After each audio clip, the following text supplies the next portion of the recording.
Meus irmãos, eu tenho uma dívida com os alunos do curso Prática de Pregação, módulo 1.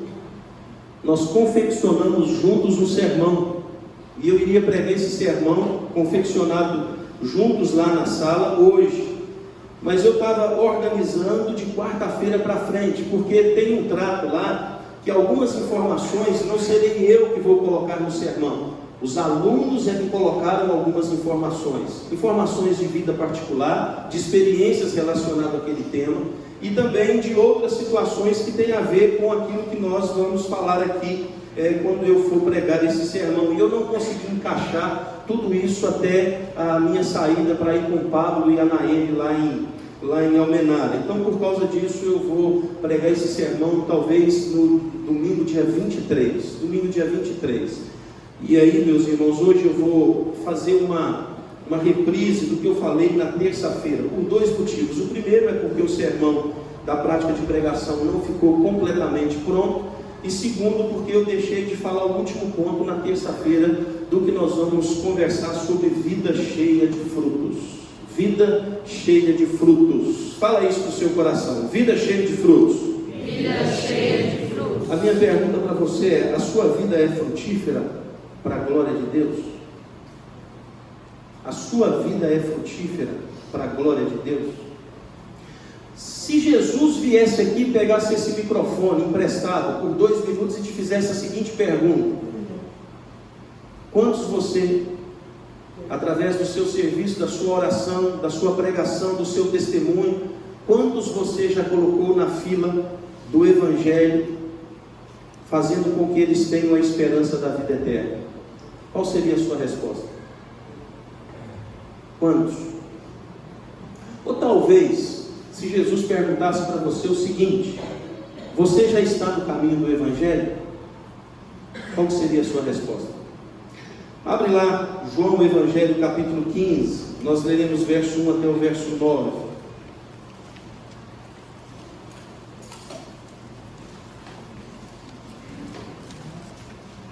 Vocês acreditam que a dona Vitalina queria voltar, meus irmãos?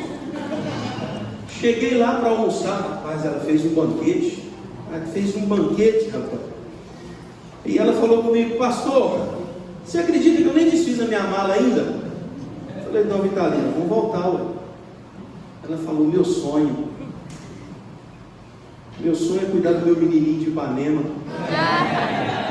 O pastor ia estar sozinho, a mulher dele e as filhas viajaram, estou com tanta dó dele. Ele vai sobreviver com miojo.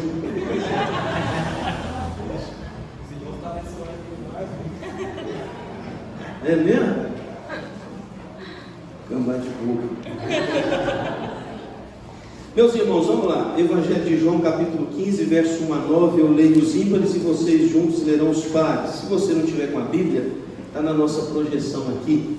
Diz assim o tema dessa leitura: a videira e os ramos. E Jesus então vai dizer aos discípulos o seguinte: eu sou a videira verdadeira e meu pai é o agricultor. Todo ramo que está em mim não é fruto, ele corta, e todo que dá fruto limpa, para que produza mais fruto. Vós já estáis limpos pela palavra que vos tenho falado. Permanecerei em mim, e eu permanecerei em vós. Como não pode o ramo produzir frutos de si mesmo, se não permanecer na videira, assim nem vós podeis dar, se não permaneceres em mim. Eu sou a videira, vós os ramos. Quem permanece em mim e eu nele, esse dá muito fruto, porque sem mim nada podeis fazer. Se alguém não permanecer em mim, será lançado fora, à semelhança do ramo, e secará, e o apanham, lançam no fogo e o queimam. Se permanecerdes em mim e as minhas palavras permanecerem em vós, pedireis o que quiserdes e vos será feito. Nisto é glorificado meu Pai, em que deis muito fruto, e assim vos tornareis meus discípulos. Como o Pai me amou, também eu vos amei. Permanecei no meu amor. Permanecei no meu amor. Verso 7, vamos ler juntos? se permanecerdes em mim, e as minhas palavras permanecerem em vós, pedireis o que quiseres, e vos será feito. Amém, meus irmãos. Vida cheia de frutos. Nenhuma lavoura é plantada por aquele que é o seu proprietário com a intenção de que ela não vinde muitos frutos. Toda lavoura, quando plantada, tem na perspectiva do seu proprietário a vinda de muitos frutos. E todo proprietário, quando vai plantar uma lavoura, precisa fazer lá as contas dos seus gastos e investimentos, e ele faz geralmente com a melhor qualidade possível. Ele organiza o terreno, ele compra as melhores sementes, ele contrata os melhores trabalhadores, e no ato da semeadura já vai lançando o adubo. E na perspectiva do seu coração, ele deseja que tenha chuva e sol na medida certa, para que em cada estação a planta vá se configurando naquilo que será o resultado final. E o resultado final é muito fruto. O resultado final de alguém que tem uma lavoura de café são muitas arrobas de café, muitas sacas de café para serem vendidas. Lá em Almenara está acontecendo a festa cultural, como se fosse a nossa festa do queijo. Aqui lá é a festa da mandioca, e aí está acontecendo desde quinta-feira. E é bonito o que tem lá, meus irmãos. É um espaço gigantesco, cheio de barracas, onde vários derivados daquela planta são apresentados ali pelas famílias. São muitas comunidades, me parece que 60 comunidades que a gente chama de córrego aqui na nossa cultura, e cada uma dessas comunidades tem lá a sua barraca, e ofertam lá aquilo que é a produção da sua família, e eles vendem, eles apresentam o produto. E aí tinha lá, eu tirei uma foto, mas não era um pé de mandioca, aquele negócio era uma mata de mandioca, gigante o negócio. 22 semanas me parece que tinha aquele pé de mandioca, mas gigantesco. Acho que ele foi o campeão no peso, porque eles têm esse concurso lá. E aí eu fiquei vendo, meus irmãos, aquele monte de derivados da planta mandioca, e eu fiquei pensando que daqueles derivados sai a sustentação daquelas famílias que estavam trabalhando naquela festa, mas que antes do produto sobre a mesa, teve o suor lá na lavoura. E cada família que planta, que trabalha, tem o desejo de fato colocar a dignidade do seu trabalho sobre a mesa da sua casa. Meus irmãos, ninguém começa um negócio com o desejo de que ele dê errado. Ninguém abre um comércio, ninguém abre um empreendimento com vontade de ver a falência logo em seguida. Ninguém vai para o altar de um casamento.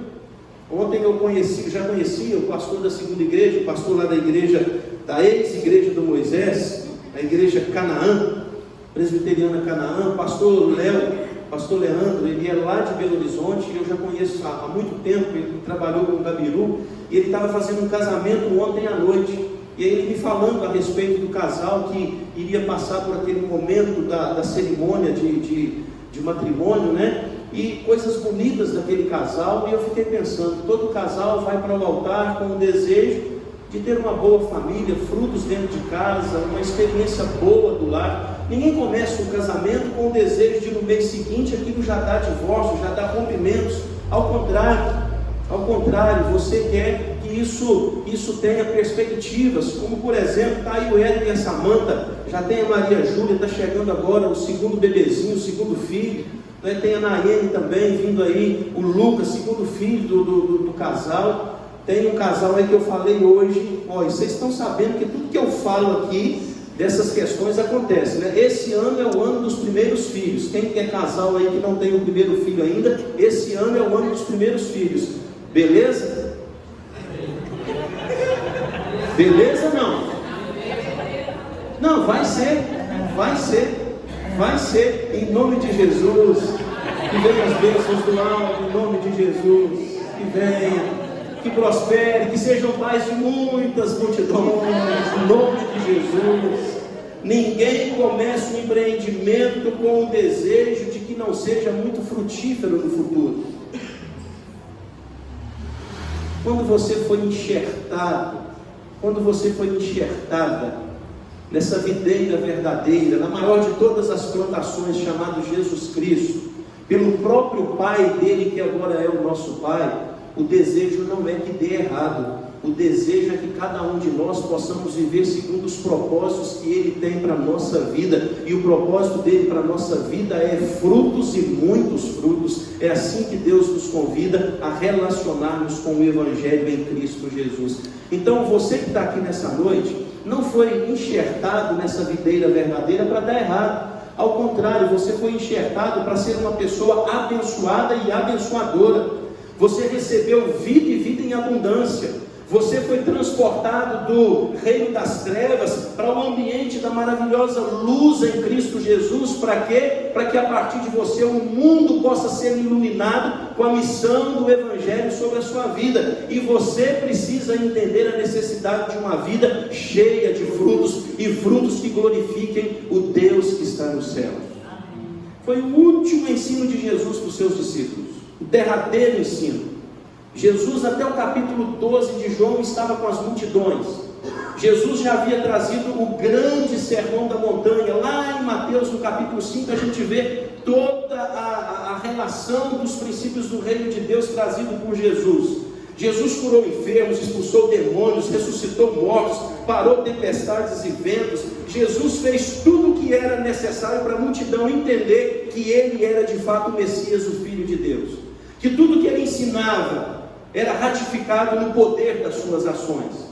Mas chegou um momento agora que Ele vai para um espaço onde é só Ele e os seus discípulos. Ele não quer interferência.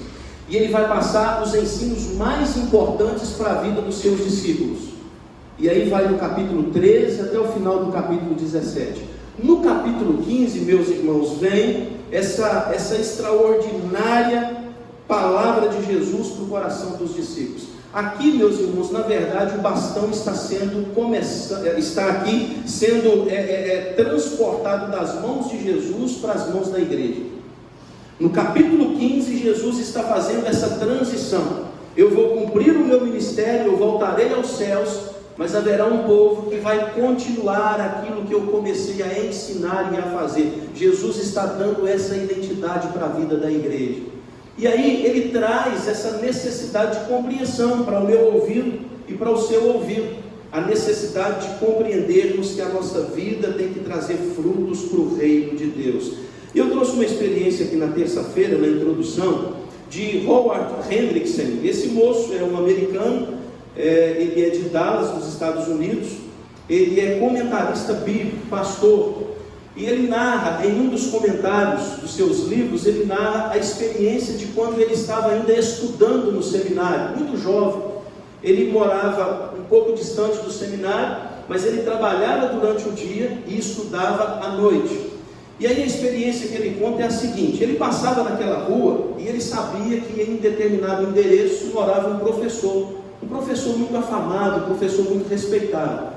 Ele ia para o trabalho 5h30 da manhã, ele passava, olhava para a janela daquele escritório, já estava lá um professor estudando. Ele ia para o trabalho, voltava, e aí depois ia para o estudo no seminário e voltava para casa às 10h30 da noite. E quando ele passava, estava lá as luzes daquele escritório acesa e o professor trabalhando. Tempos depois, isso eram todos os dias, tempos depois, quando o Hendrickson ele forma, ele consegue promover um café para conversar com aquele professor, porque ele estava com muita curiosidade. Naquele café, ele perguntou para o professor o seguinte: olha, desde os meus estudos, eu percebo que o senhor sempre parava a sua vida várias horas lá no seu escritório. Por que o senhor gastou tanto tempo no escritório, mesmo depois de ter uma vasta experiência e ser tremendamente reconhecido? E aquele professor, já com os cabelos brancos, já assim, na alta experiência da sua profissão, respondeu o seguinte para esse iniciante, para esse pastor iniciante. Ele disse o seguinte: é porque prefiro que os meus alunos bebam de uma corrente de água do que de uma piscina com águas estagnadas. Eu prefiro que os meus alunos bebam de correntes de águas do que eles bebam água de uma piscina estagnada. O que está sendo referido nesse princípio é um professor que poderia ter parado o fluxo dos seus estudos. Um professor que poderia entender-se agora extremamente capacitado e não mais ter a necessidade de buscar novos conhecimentos. Mas a capacidade que ele traz nessa resposta desafia o meu e o seu coração. Porque eu posso dar a vocês água de piscina estagnada, mas eu posso ser desafiado a trazer para vocês, através da minha vida, águas que são de correntes caudalosas. Você pode dar à sua vida uma estagnação, você pode dar à sua vida um ato de repetição, de você parar onde você chegou, de você permanecer na mediocridade, que é a situação mediana. Agora você pode se desafiar todos os dias e dizer assim: não, amanhã eu preciso acrescentar um pouco mais no meu coração de conhecimento e relação com Deus. Amanhã minha família vai ter um pouco mais de algo que eu estou aprendendo para desaguar no coração da minha esposa, desaguar no coração do esposo, desaguar no coração dos filhos. Eu não vou ser o mesmo funcionário, eu vou crescer essa empresa. Eu não serei esse mesmo proprietário, eu terei mais experiências e eu quero galgar coisas maiores. Eu não vou ser o mesmo crente, eu serei um crente, nova criatura todos os dias, com novidades das minhas experiências com Cristo, para contar para todo mundo que conviver comigo. Eu não serei alguém que vai dar água às pessoas de uma piscina estagnada. Eu serei uma corrente de águas que as pessoas vão beber e vão experimentar daquilo que eu tenho vivido com Cristo Jesus. São as duas possibilidades que nós temos. Esse professor resolveu essa, que é sempre ser uma pessoa nova e trazer para a vida a possibilidade de frutos. A pergunta para nós é essa, meus irmãos: o que é que nós vamos escolher? Jesus, quando narra esse capítulo 15, ele está falando de uma videira, e essa videira era uma árvore que precisaria dar frutos. Mas os frutos não vêm do tronco, os frutos vêm dos galhos. Ele sendo a videira verdadeira, nós é que somos os galhos conectados nele. E a proposta é simples: compreender o significado do que é uma vida cheia de frutos. Primeira coisa, é eu entender que é necessário viver o propósito da vida cristã. Eu só serei um cristão, eu só serei um pai de família, você será uma mãe de família, nós só seremos servos de Deus, nós só seremos cidadãos dos céus pisando essa terra, a partir do momento que entendamos que é necessário compreender o propósito da vida cristã. E o que é a vida cristã? A vida cristã é a compreensão do verso 3. Olha aí na sua Bíblia o que está dizendo o verso 3. Vamos ler juntos? Vamos lá? Vós já estáis limpos pela palavra que sem falar. Presta atenção o que está dizendo aí. Nós já estamos limpos pelo quê? Pela palavra. Palavra é a escritura, palavra é esse livro bendito na sua mão. Só que você volta no capítulo 13, onde Jesus começou os ensinos aos discípulos, e lá tem um repente nordestino, onde Jesus coloca a toalha na sua cintura. Ele chama os discípulos e se ajoelha aos pés deles, coloca uma bacia cheia de água e chama-os para que ele pudesse fazer o quê? Lavar os pés dos discípulos. O que Pedro falou quando viu Jesus promovendo isso? Jamais o Senhor vai fazer isso comigo. Senhor, eu não sou digno de lavar meus pés, não? Nunca! Onde já se viu o Cristo, Deus Todo-Poderoso, que está encarnado, que veio salvar os homens, vai lavar os meus pés de um homem pecador? Jamais! O que Jesus falou para Pedro? Se eu não lavar os seus pés, você não terá parte comigo. Aí o repente nordestino, o Pedro bravo fala o quê? Joga água no corpo inteiro, Jesus. Eu quero tomar um banho para eu sair aqui todo tomado por essas águas, que todo mundo saiba que eu tenho parte com o Senhor, porque o Senhor lavou o meu corpo. O que Jesus fala com Pedro? Não, Pedro, não precisa lavar só o pé, porque a palavra já limpou o coração de vocês. Quando eu chamei vocês para serem meus discípulos, meus seguidores, o Evangelho foi introduzido. Vocês são novas criaturas. Eu estou promovendo um ministério onde o perdão aos vossos pecados já está estabelecido antes da fundação do mundo. Você não precisa tomar um banho do corpo todo, você só precisa lavar os pés todos os dias. Isso é uma metáfora. A metáfora é, preste atenção, quando você tem o Evangelho no seu coração e Jesus é o seu Salvador, você não tem que se banhar novamente na ideia da redenção. A redenção é um ato, é um favor imerecido de Deus. Agora cabe a nós o processo da santificação, lavar os pés todos os dias, porque essa é a proposta da vida daqueles que querem honrar o Cristo da cruz, o Santo dos Santos. O que significa lavar os pés todos os dias? Quem aqui não cometeu nenhum pecadozinho hoje, levanta a mãozinha para mim.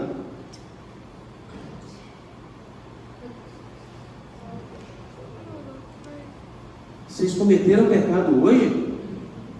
Mas hoje não é domingo? Meus irmãos, é no pensamento, é no olhar, é no falar, é no tocar, é no desejo. Nós não conseguimos, de forma plena, segurar todas as possibilidades de cometermos um pecado aqui, outro ali. O que nós não aceitamos é essa ideiazinha que pecar é escorregar na casca de banana. Não existe isso não. Pecar é você chamar Deus para briga, e você faz com consciência e desejando fazer aquilo. Todavia, o Espírito Santo que habita o nosso coração conversa, fala, e quando ele fala, ele constrange, e constrangendo, a gente vai ao arrependimento, pedindo perdão. Temos um advogado que está à direita de Deus o Pai, ele é fiel e justo para perdoar todos os nossos pecados. Mas sabe o que significa lavar os pés? É todos os dias você visitar a palavra de Deus, observar o seu coração, perceber quais são as suas aptidões, perceber onde você está colocando os seus desejos, e vendo que algo não é compatível com essas letras benditas, aí então você cai de joelhos e fala: Deus, eu quero viver segundo Jesus Cristo, teu Filho. Eu quero viver os frutos do Espírito Santo, eu quero viver as virtudes do Evangelho, eu quero meditar na sua lei de dia e de noite, eu não quero andar segundo o conselho dos ímpios, eu não quero parar o meu coração na roda dos escarnecedores, eu quero viver como uma árvore frutífera. Aí você vai limpando os seus pés todos os dias, e vivendo assim você entendeu qual é o propósito da sua vida cristã. Uma pessoa cristã precisa compreender o processo que ela está inserida, e o processo é: você começa sendo representado pelo Adão do Éden, o que não deu conta, e você vai chegar ao final desse processo à semelhança do último Adão da cruz, que venceu todos os seus inimigos e amassou a condenação que estava sobre cada um de nós. Então a gente sai do Adão perdedor e a gente vai chegar à semelhança do Adão vencedor dos vencedores. Esse é o processo que você precisa trabalhar todos os dias na sua vida. Pedro não precisa tomar banho de corpo inteiro, o Evangelho já está aí. É você lavar os pés todos os dias. Meus irmãos, é a gente aproveitar a oportunidade que nos é dada como servos de Cristo, através da igreja, através da vida devocional, através do que você faz com a sua família. Levanta a mão, não. Mas quem fez a devocional com a sua família todos os dias dessa semana? Pedro está escrevendo para nós, meus irmãos, um devocional extraordinário. Quem não está utilizando está perdendo dentro de casa. Extraordinário, conexão do domingo até o sábado, tudo entrelaçado para a gente crescer em graça e conhecimento. Isso é oportunidade que nós não podemos perder, lavar os pés e viver os propósitos da vida cristã. Mas há um segundo aqui, meus irmãos, eu vou correr nele, porque eu quero falar o terceiro só. O segundo é o verso 4, 5 e 6, vamos ler comigo aí? Vamos lá?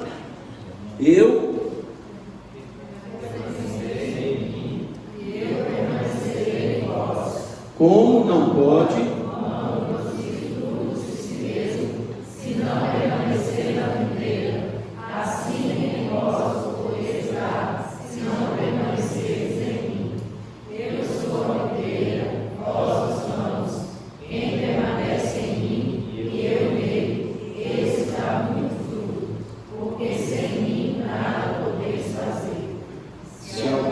permanecer em mim, será lançado fora semelhança do ramo, e secará, e o apanham, lançam-no no fogo e o queimam. Presta atenção nesse princípio que eu vou deixar para você.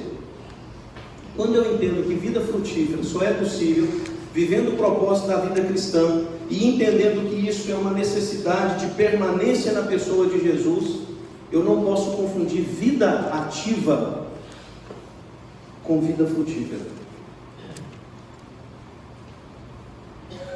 Vida ativa com vida frutífera nem sempre é a mesma coisa. Eu conheço muita gente que trabalha, porque faz do trabalho a sua religião. Não estou falando do trabalho fora da igreja, eu estou falando do trabalho dentro dela. Eu estou tratando aqui o coração do crente, do cristão, do servo de Deus. E entendo que todos nós que estamos aqui nessa noite nos colocamos nessa posição, servos de Deus. Quem te falou que eu fazer um enumerado de atividades dentro da igreja significa relação permanente com Jesus? Quem te falou que todas as ações que você percebe sendo promovido pela minha vida, de fato é refluxo daquilo que eu passo em particular com Deus?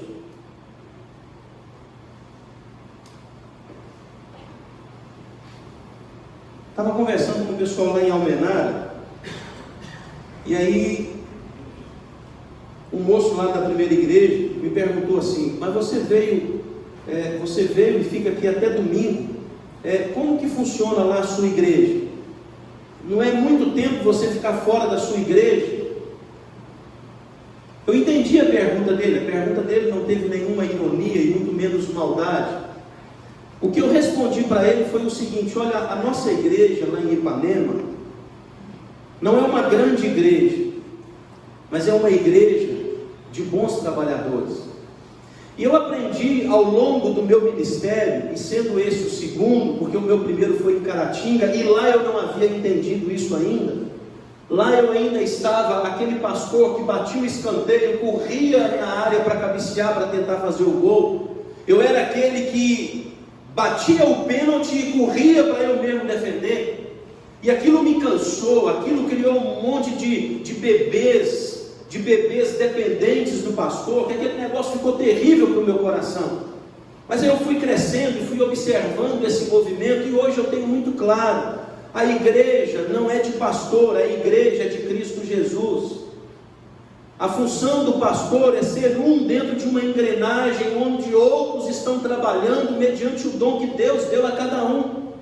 Então, quando nós entendemos a igreja de Cristo Jesus como uma engrenagem, como o corpo físico, ele é composto por vários membros.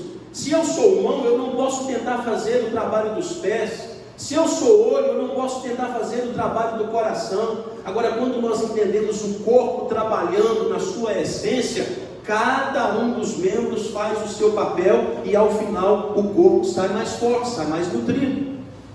A igreja de Cristo Jesus é esse movimento onde cada um de nós, recebendo da parte de Deus o dom, coloca-o em prática. E colocando em prática, a gente não tem que ficar desesperado, a gente só não pode ficar estagnado.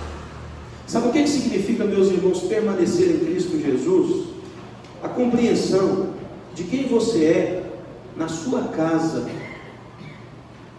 antes de você se mostrar aos olhos dos homens.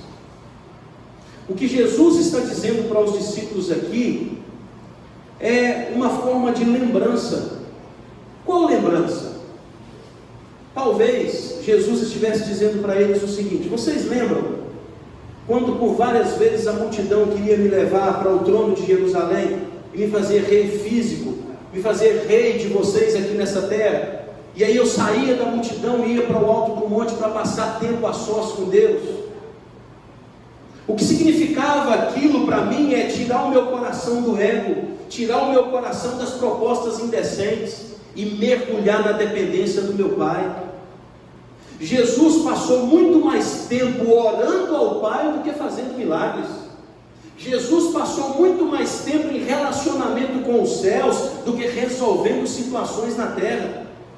Só que parece que é o contrário. Mas se você acompanhar Jesus Cristo, você vai ver que se tinha algo que encantava o coração dele, é a permanência em silêncio na presença do Pai. Muitos dos milagres Jesus realiza depois de tempos significativos em jejum e oração. Aí eu ensinei para vocês um princípio aqui um dia desse. Quando nós temos a oração como primeira opção, a gente olha para Jesus e pergunta assim: Jesus, o Todo-Poderoso, foi o único ser humano que não precisaria ter orado o tempo que pisou nessa terra. Mas quando você olha para Jesus Cristo, ele foi o ser humano que mais orou pisando nessa terra. Se ele orou o quanto ele orou, meus irmãos, e nós, o quanto precisamos orar mais do que estamos orando. E oração não significa relação de negócio. Oração significa relacionamento amoroso entre pai e filho, salvador e aquele que foi salvo. Esse prazer na palavra de Deus, meus irmãos, manusear.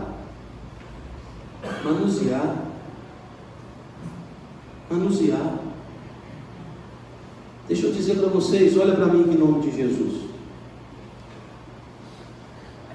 O calibre da sua fé. Olha para mim aqui. O calibre da sua fé. O seu tamanho diante de Deus.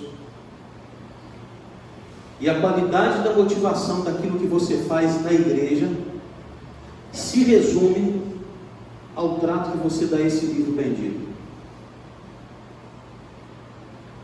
Só que eu estou para dizer para você que é possível fazer tudo isso sem tocar nesse livro durante a semana. É possível nos transformarmos em profissionais da fé. E não é só o pastor, o crente também. Por que será a gente perde às vezes algumas batalhas com muita facilidade? Já parou para pensar nisso? Já parou para pensar o quanto nós ficamos chateados durante a semana? O quanto pequenas coisas tiram o cálcio dos nossos pés? O cálcio, né? Não o cálcio, o calço. E a gente fica meio manco. Você já viu o quanto a gente se estressa durante a semana? O quanto algumas situações parecem distantes da solução? É porque quanto mais longe desse livro, mais incoerente com a vontade de Deus nós vamos nos transformando. O que é relação com Jesus, conexão com Ele? Meus irmãos, não é por osmose. Eu não passo isso para vocês quando eu falo aqui 40 minutos sobre o texto bíblico. É crescer na graça e no conhecimento. É manejar bem a palavra da verdade, para que não tenhamos do que nos envergonharmos. É meditar nesse livro. É falar isso na nossa casa.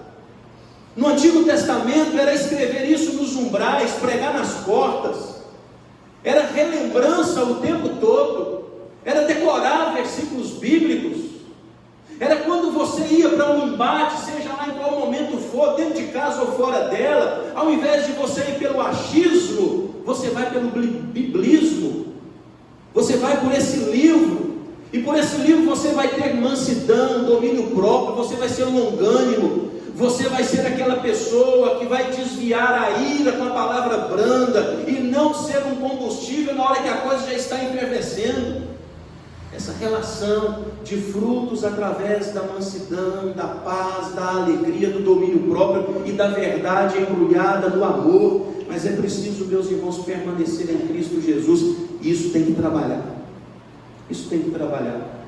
Uma lavoura para dar frutos precisa ser trabalhada. E aí, meus irmãos, eu e você precisamos entender como lavouras de Cristo Jesus, nós precisamos trabalhar para que os frutos possam acontecer. E a última coisa, verso 7 e verso 8, vamos encerrar? Eu vou aplicar esses dois versos aqui para a gente encerrar. Vamos ler juntos aí? Se permaneceres em mim, e as minhas palavras permanecerão em vós, pedireis o que quiseres, e isso será feito. Isto é glorificado pelo Pai, em quem tens muito fruto, e assim os tornareis meus discípulos. Você precisa compreender o propósito da vida cristã. Isso é possível com uma conexão permanente em Cristo, para que aí então você possa viver comprometido com a perspectiva que glorifique o nome de Deus. O nosso maior problema, olha para mim aqui em nome de Jesus, o nosso maior problema é o comprometimento que nós temos com o nosso próprio nome. O nosso maior problema é o comprometimento que nós temos com a nossa reputação. O nosso maior problema é o comprometimento que nós temos com a placa da igreja. Nada contra a placa da nossa igreja, que é a minha igreja de origem e paixão do meu coração. Mas a placa muitas vezes é um compromisso maior do que com o coração das pessoas que estão do lado de fora dela. Nós precisamos tomar cuidado com isso. Se você olhar para Jesus, ele diz o seguinte: a minha comida consiste em fazer a vontade daquele que me enviou e consumar a sua obra. Jesus também diz: como ouço, assim julgue, o meu juízo é justo, porque não busco a minha vontade, mas a vontade do Pai que me enviou. Jesus vai dizer também: porque eu desci do céu, não para fazer a minha vontade, mas a vontade daquele que me enviou. E aí você vai para o ícone da teologia bíblica, aquele que mais livros escreveu, o grande Paulo, apóstolo. Ele diz o seguinte: assim quer comamos, bebamos ou façamos qualquer outra coisa, que seja isso tudo para a glória de Deus. O mesmo Paulo disse também: e tudo quanto fizerdes, seja por meio de palavras ou ações, fazei em nome do Senhor Jesus, oferecendo por intermédio dele graças a Deus Pai. Tanto Jesus Cristo quanto Paulo, meus irmãos, nos ensina que o ponto final daquilo que somos e do que fazemos precisa ser a glória de Deus, o nosso Pai. Por isso, às vezes, nem sempre ganhar significa ganhar. No reino de Deus, às vezes, há uma subversão. No reino de Deus, às vezes, há uma inversão. Às vezes parece que a gente perde, mas a gente perde para a glória de Deus. E se é glorificado o nome de Deus naquilo que nós abrimos mão naquele momento, nós estamos, na verdade, ganhando. Eu concluo dizendo para vocês de uma brincadeira que eu fiz com um senhorzinho. Eu não sabia que ele era crente, rapaz. Não sabia que ele era crente. Eu estava em algum lugar e aí passou um senhorzinho, o Ministério de Louvor pode vir. Passou um senhorzinho e me perguntou: e aí, você está bom? Ele me conhecia, ele me chamou de pastor. E aí, pastor, tudo bem? Eu falei: estou vivo, estou no lucro, né, meu irmão? Aí ele virou para mim e falou assim: se você conhecesse a teologia do apóstolo Paulo, você estaria equivocado, porque Paulo fala que, na verdade, morrer é lucro e viver é Cristo Jesus. Aí eu falei com ele: o senhor é crente? Ele falou: sou há 50 anos.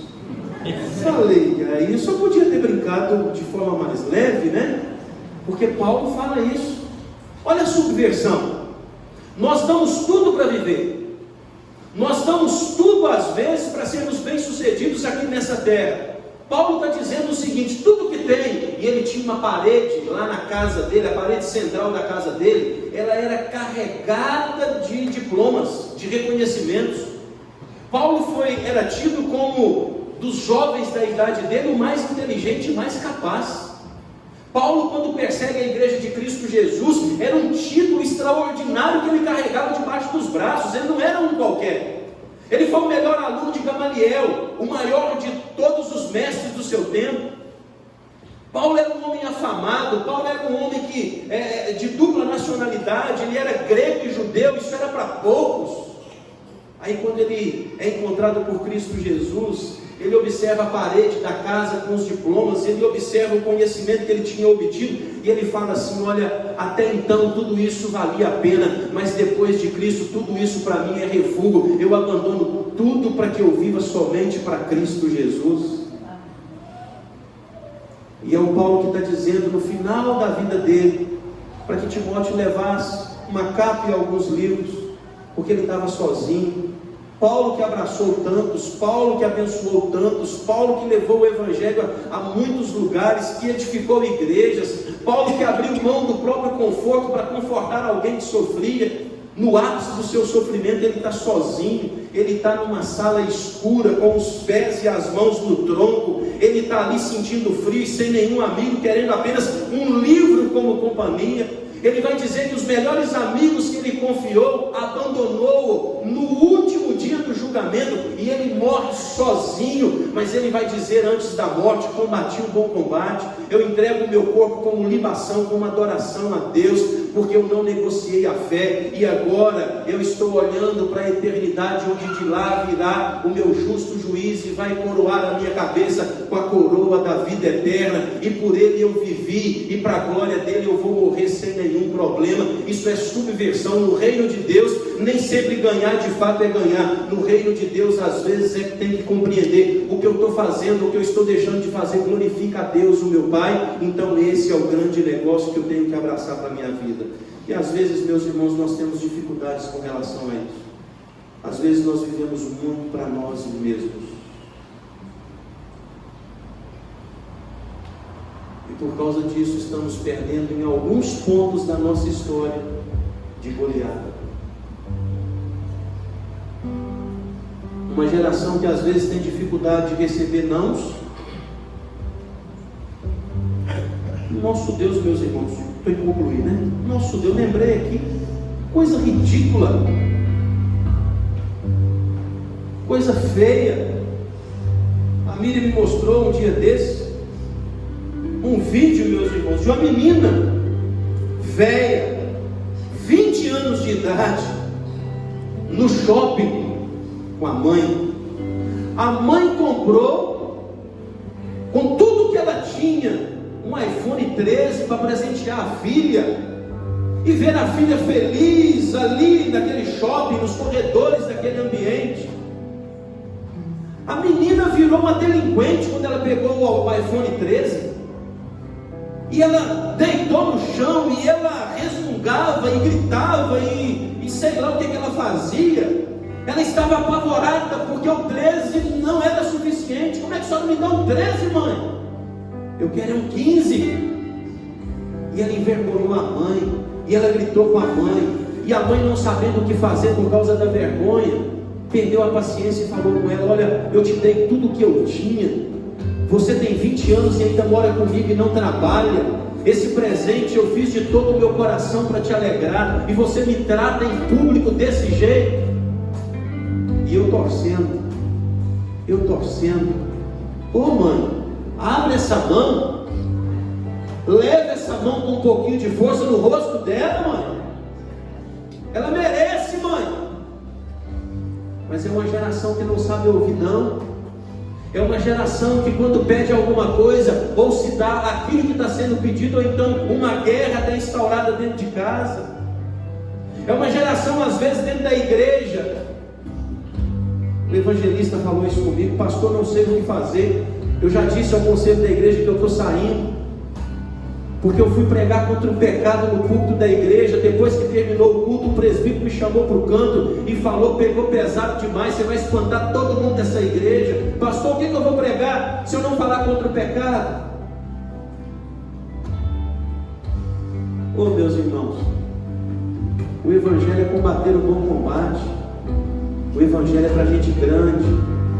O evangelho é para vidas que vão frutificar para a glória de Deus todos os dias. É menos de nós e mais de Cristo.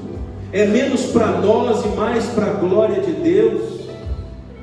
Oh, meus irmãos, alguém falou comigo que a gente precisa tomar cuidado com algumas coisas do físico da igreja, porque afinal de contas a parede é muito importante, e a gente precisa morrer pela igreja. Eu falei: não, quem tinha que morrer pela igreja fez isso há 2000 anos atrás, e Ele deu a nós, igreja, agora o compromisso de morrer por aqueles que estão fora dela. O que é uma parede, o que é um prego, o que é um objeto quebrado, quando o que está em jogo é salvarmos vidas que estão indo para o inferno. Eu morro por eles, e a gente compra de novo aquilo que quebrou aqui dentro, pessoas muito mais importantes do que qualquer outro negócio. É assim que a gente precisa entender o evangelho, meus irmãos.